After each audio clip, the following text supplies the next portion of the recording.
Hello student, नमस्कार सभी को। मैं सीता एक बार फिर से आप सभी का स्वागत करती हूँ अपने परिवार दा एग्जाम अड्डा पे।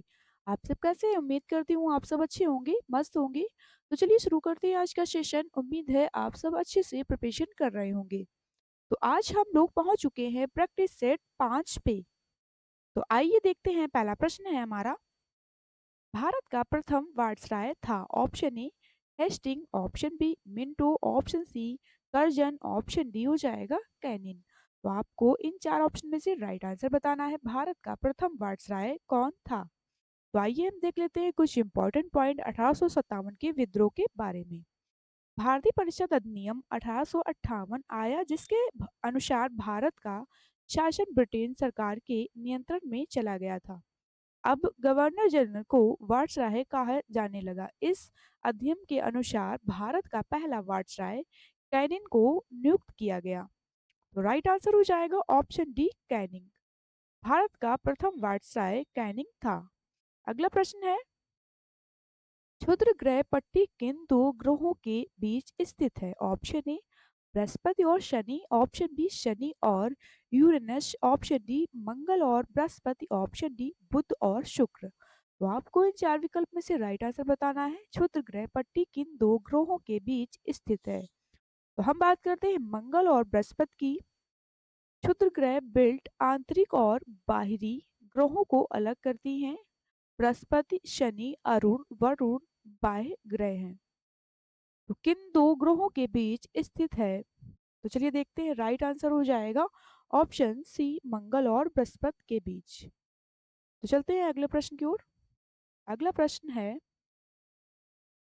एलईडी का पूर्ण रूप क्या है? ऑप्शन ए हो जाएगा light emergency device, option B light emitting diode, option D lighting emitting display, option D हो जाएगा इनमें से कोई नहीं। तो आपको इन चार विकल्प में से राइट आंसर बताना है। तो हम बात कर लेते हैं एलईडी के बारे में।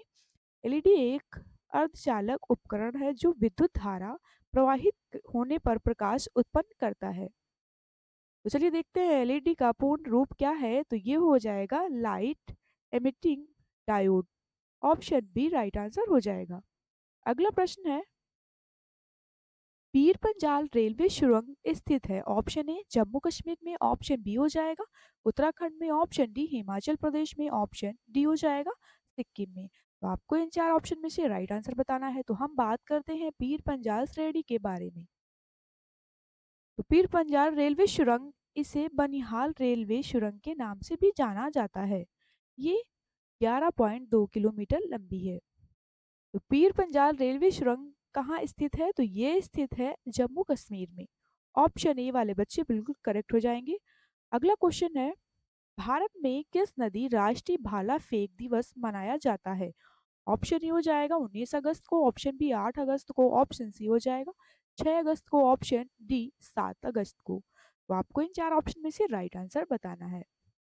तो देख लेते हैं हम कुछ इंपॉर्टेंट पॉइंट। भारतीय एथलेटिक्स महासंघ ने नीरज चोपड़ा को टोक्यो ओलंपिक में भाला फेंक में जीते गए स्वर्ण पदक के सम्मान में घोषित किया गया था। तो राष्ट्रीय भाला फेंक दिवस कब मनाते हैं? तो ये मनाते हैं हम 7 अगस्त को, ऑप्शन डी राइट आंसर हो जाएगा। अगला प्रश्न है, उज्जैन नदी तट पर है? ऑप्शन ए क्षिप्रा के, ऑप्शन बी सरयू के, ऑप्शन सी हो जाएगा दिहांग के, ऑप्शन डी सरस्वती के। तो आपको इन चार ऑप्शन में से राइट आंसर बताना है। उज्जैन नगरी किस नदी के किनारे स्थित है? तो हम पहले बात कर लेते हैं क्षिप्रा नदी के बारे में। कुछ इंपॉर्टेंट पॉइंट देखते हैं। क्षिप्रा चंबल नदी की सहायक नदी है। उज्जैन कभी अवंती साम्राज्य की राजधानी थी और 12 ज्योतिर्लिंग या शिव के मंदिरों में एक रूप है। उज्जैन को पहले अवंतिका के नाम से जाना जाता था।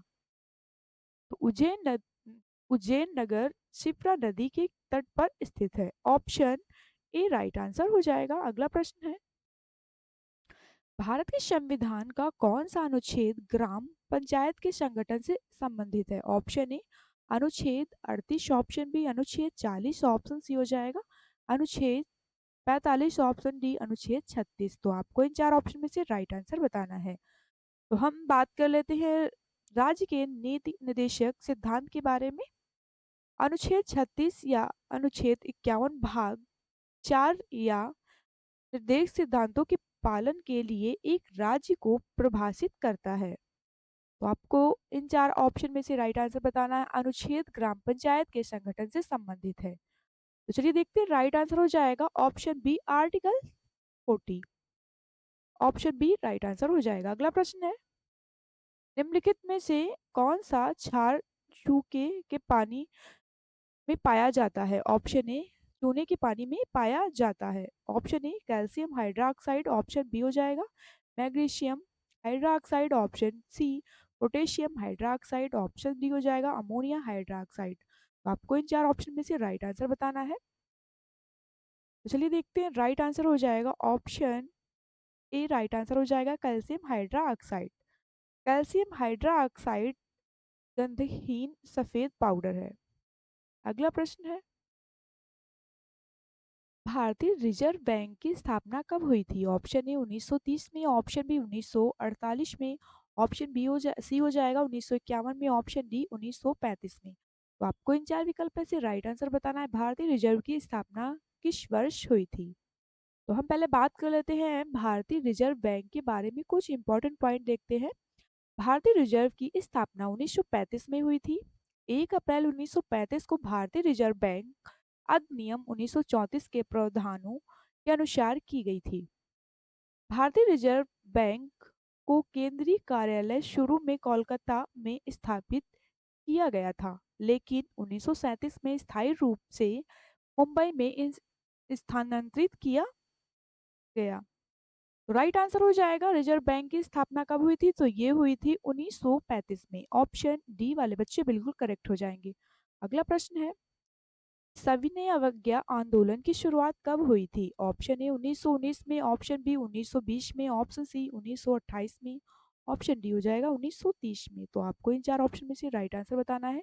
सविनय अवज्ञा आंदोलन की शुरुआत कब हुई थी? तो हम बात करते हैं सविनय अवज्ञा आंदोलन के बारे में, देखते हैं। तो ये आंदोलन की शुरुआत 12 मार्च 1930 को गांधी जी के दांडी मार्च से हुई थी। अपने 78 अनुयायियों के साथ साबरमती आश्रम से लगभग 375 किलोमीटर दूर स्थित गुजरात के समुद्री तट पर स्थित गांव दांडी में उन्होंने 6 अप्रैल को नमक कानून तोड़ने की भंग किया। तो सविनय अवज्ञा आंदोलन की शुरुआत किस वर्ष हुई थी? तो ये हुई थी 1930 में। ऑप्शन डी राइट आंसर हो जाएगा। अगला प्रश्न है, निम्न में से कौन सी नहर उत्तरी सागर को बाल्टिक सागर से जोड़ती है? ऑप्शन ए पैज नहर। ऑप्शन बी हो जाएगा पनामा नहर। ऑप्शन सी कील नहर। ऑप्शन डी इनमें से कोई नहीं। तो आपको इन चार ऑप्शन में से राइट आंसर बताना है। तो हम पहले बात कर लेते हैं पनामा नहर के बारे में। पनामा नहर प्रशांत महासागर और अटलांटिक महासागर को जोड़ती है। और स्वेज नहर के बारे में तो देखते हैं, तो स्वेज नहर भूमध्य सागर को लाल सागर से जोड़ती है।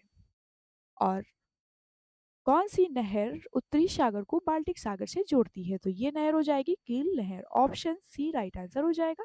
अगला प्रश्न है, नीति आयोग का गठन किस वर्ष हुआ था? ऑप्शन ए 2015 में। ऑप्शन बी 2016 में। ऑप्शन सी हो जाएगा 2017 में। ऑप्शन डी 2014 में। तो आपको इन चार ऑप्शन में से राइट आंसर बताना है। नीति आयोग का गठन किस वर्ष हुआ था? तो हम देख लेते हैं नीति आयोग के बारे में। भारत सरकार का एक प्रमुख नीति निर्माण संस्थान में नीति आयोग को पहले योजना आयोग के नाम से जाना जाता था। नीति आयोग के अध्यक्ष प्रधानमंत्री होते हैं। तो नीति आयोग का गठन किस वर्ष हुआ था? तो ये हुआ था 2015 में। ऑप्शन ए राइट आंसर हो जाएगा।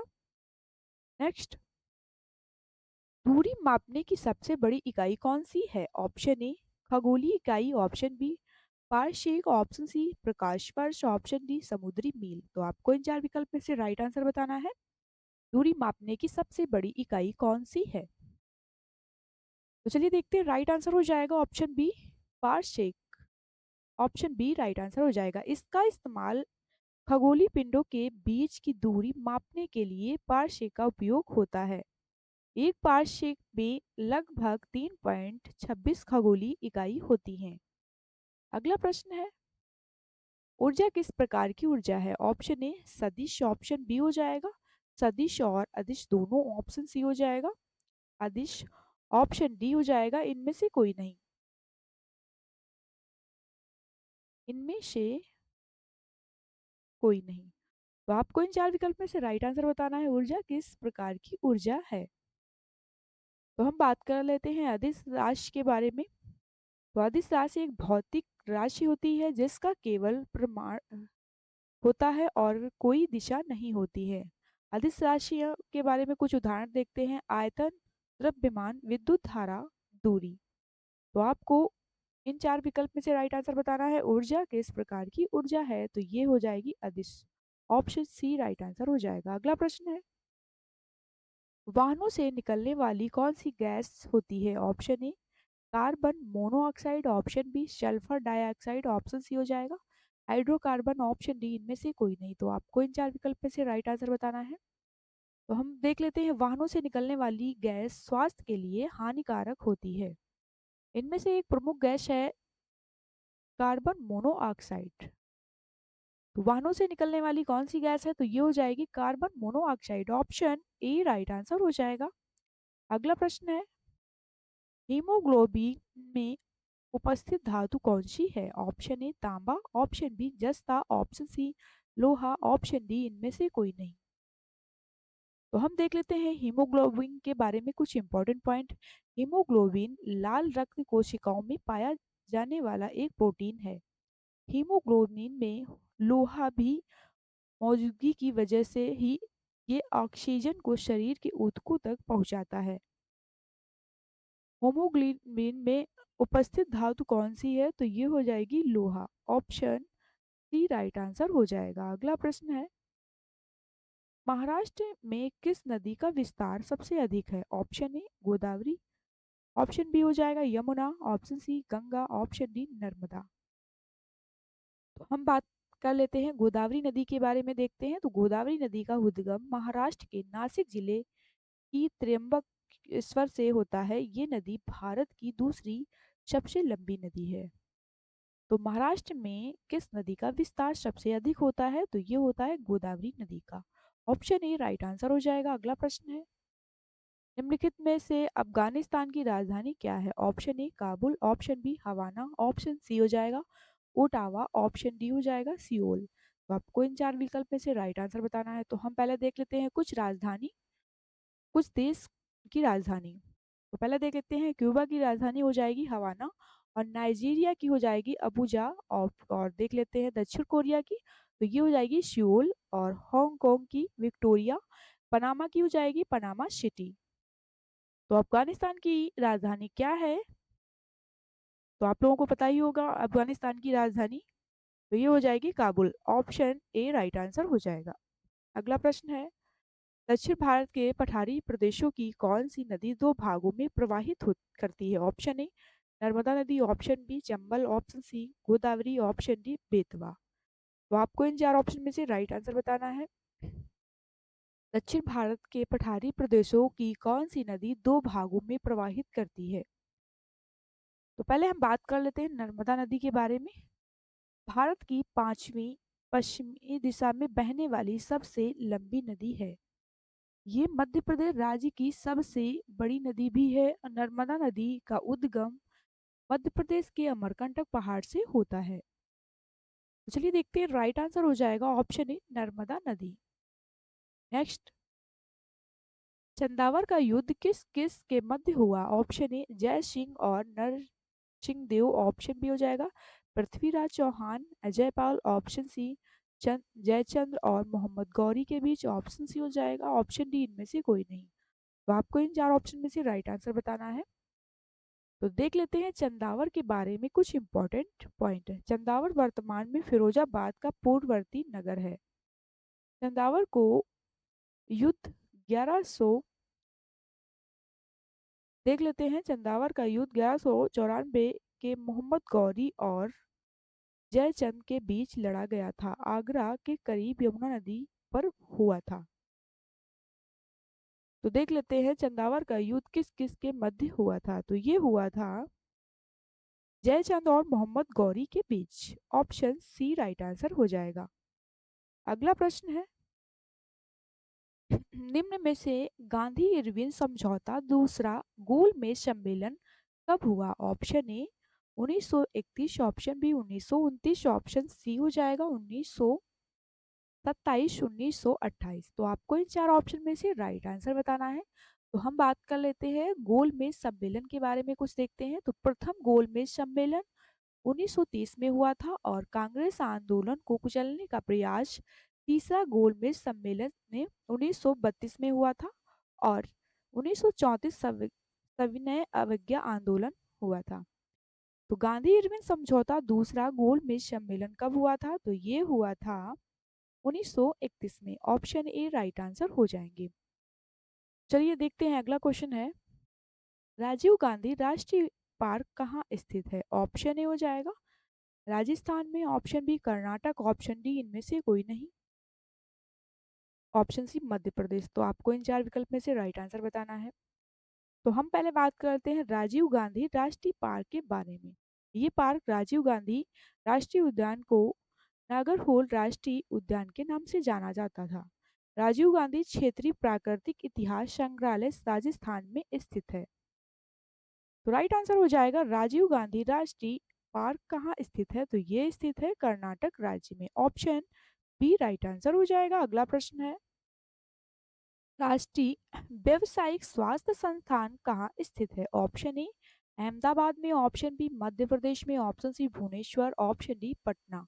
तो आपको इन चार विकल्प में से राइट आंसर बताना है। व्यावसायिक सुरक्षा और स्वास्थ्य का मतलब है कार्यस्थल में स्वास्थ्य और सुरक्षा के सभी पहलुओं पर ध्यान देना। तो व्यावसायिक स्वास्थ्य संस्था कहाँ स्थित है? तो ये स्थित है अहमदाबाद में। ऑप्शन ए राइट आंसर हो जाएगा। अगला प्रश्न है, मानव शरीर का सबसे बड़ा ग्रंथि कौन सी है? सबसे बड़ी ग्रंथि कौन सी है?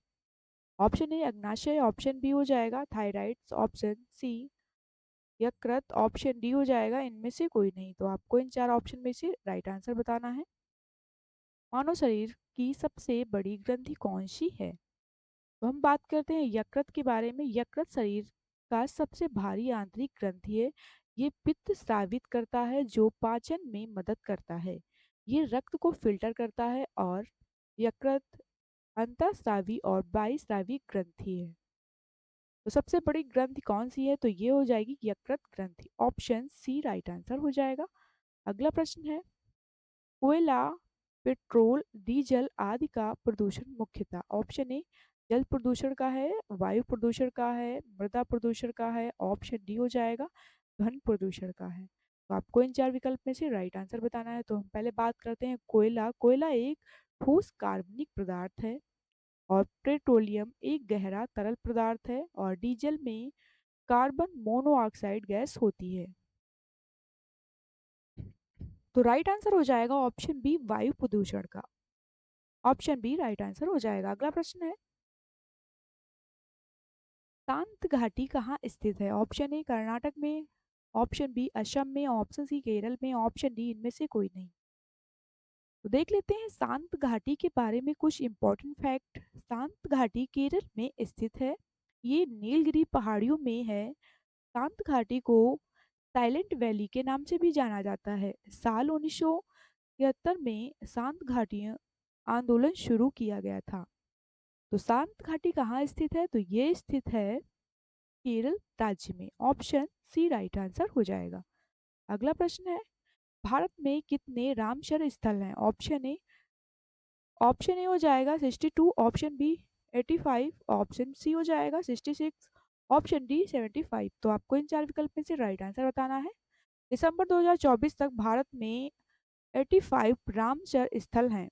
रामसर स्थल अंतर्राष्ट्रीय महोत्सव की महत्व की वेटलैंड्स होते हैं। भारत में सबसे ज्यादा रामसर स्थल तमिलनाडु में स्थित हैं। भारत में कितने रामसर स्थल हैं? तो ये हो जाएंगे 85। ऑप्शन बी वाले बच्चे बिल्कुल करेक्ट हो जाएंगे।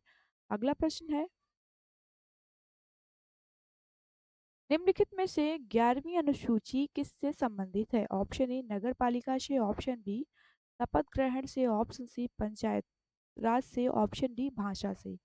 आपको इन चार विकल्प में से राइट आंसर बताना है। तो बात करते हैं नगर पालिका की, तो नगर पालिका 12वीं अनुसूची से संबंधित है। और शपथ ग्रहण किससे संबंधित है, तो ये हो जाएगी तीसरी अनुसूची से संबंधित है। और भाषा किस अनुसूची से संबंधित है, तो ये संबंधित है 8वीं अनुसूची से। और 11वीं अनुसूची किससे संबंधित है, तो ये संबंधित है पंचायती राज से। ऑप्शन सी राइट आंसर हो जाएगा।